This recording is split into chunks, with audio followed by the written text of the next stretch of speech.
खुलुमबाय दिनै फुंबिलिनि गिबि रादाबखौ फरायनो लादों आं लथासबि नार्जारि।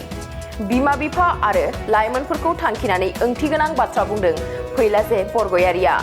चिरांनि निसिमा आमथेखायाव खुंजानाय निसिमा बियाब बाथौ गौथुमनि 32थि बोसोरारि जथुम्मायाव बाहागो लानानै समाजारि धोरोमारि आरो सोलोंथाइनि सायाव बेसेनगोनां बाथ्रा बुंथिदों फैलाजे बरग'यारिया। बिथाङा बुंथिदों दि जाय जि धोरोमखौ बोजबना लायाथों मानो बेखौनो फोथायनाय लानांगौ। बिमा बिफाफोरा गावल' धोरोम सिबिनायाव नांथाबनायनि अनगायैबो गावनि फिसाफोरखौ लोगोआव लाफानांगौ। धोरोमनि सानथौ सानस्रि धोरोमनि गियान होनायनिफ्राय जानगाराव थानायनि थाखायनो जोंनि लाइमोनफोरा धोरोमजों सोमोन्दो लाखियै जादों।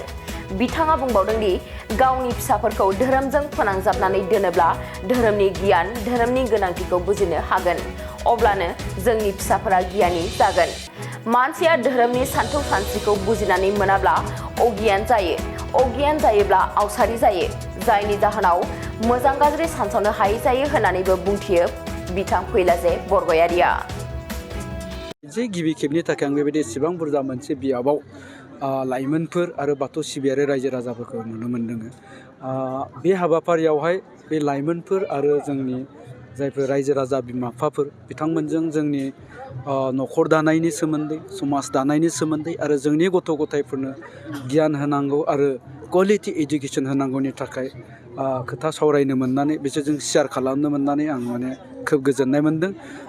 लाइमोनफोर आरो बिसोरनि बिमा बिफाफोरखौ लानानै बेबायदि जुदि सावरायबाय थायोब्ला निस्सय जोंनि बिगोमाफ्राबो सांग्रां जानो हागोन आरो जोंनि फरायसाफ्रा गाज्रि लामाथिं थांनांगौनि थाखाय मालाबाबो सिन्था खालामफ्लांनाय नङा।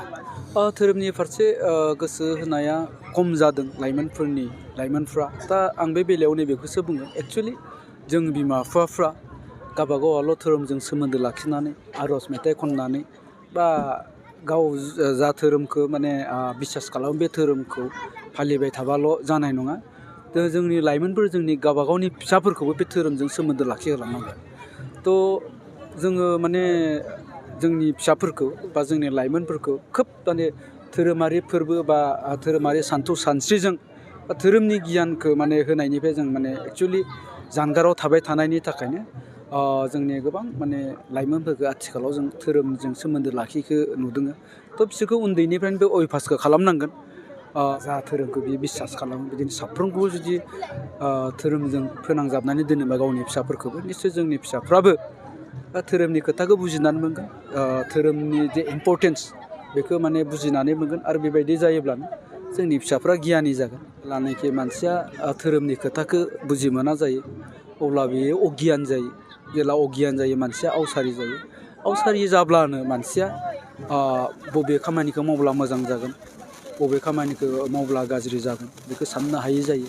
दा बेखौ साननो हायैनि थाखायनो आं गासिखौबो बुङाखै, साफा सानै जोंनि माखासे लाइमोनफ्रा समाज बेरेखा खामानिजों लोब्बा जादों होननानै आं बुंनो नाजादों। मोनसे गोजोनथाव खौरां क'क्राझार जिल्लानि सिङाव काजिगावआव थानाय गुरुदेव कालिचरण ब्रह्म एकाडेमियाव बर' बिजोंनि थाखाय गोदानै 2025-2026 इं मायथाइनि सोलोंथाइ बोसोरनि मुं थिसननाया जागायबाय। थाखो बिथराइनिफ्राय लानानै थाखो गुसिम मुं थिसननाय जागोन। मुं थिसननाया 10 फेब्रुवारिनिफ्राय जागायगोन। रेबगान्थि आरो खाबुफोर थागोन, जेरै हौवासा आरो हिन्जावसाफोरनि थाखाय आलादा हस्टेलनि खाबु। हस्टेलनि फरायसाफोरखौ थाखो फोरोंगिरियानो जोथोन लायो। गोहैलो फरायसाफोरखौ फोरोंगिरिफोरा उफ्रायै जोथोन लानाय जायो। HSLC आनजादाव 100% उथ्रिसारनाय, कम्पिउटार सोलोंथाइनि खाबु, इंराजि आरो हिन्दी राव रायनायनि खाबु, इलेक्टिभ साबजेक्ट जेरै advance maths, Hindi, history, geography बेफोरबायदि बायदि खाबुफोरखौ मोननो हागोन। नोंथाङाबो गावनि गथ'खौ मुं थिसननोब्ला 9957951216 एबा 9613400625 एबा 8638520653 मबाइल नम्बराव थोंजों कल खालामनानै सुलाद लाहरनो हागोन। गुरुदेव कालिचरण ब्रह्म एकाडेमिया पर्बतजरानि ITI साब डिभिजन अफिसनि सेरावनो दङ।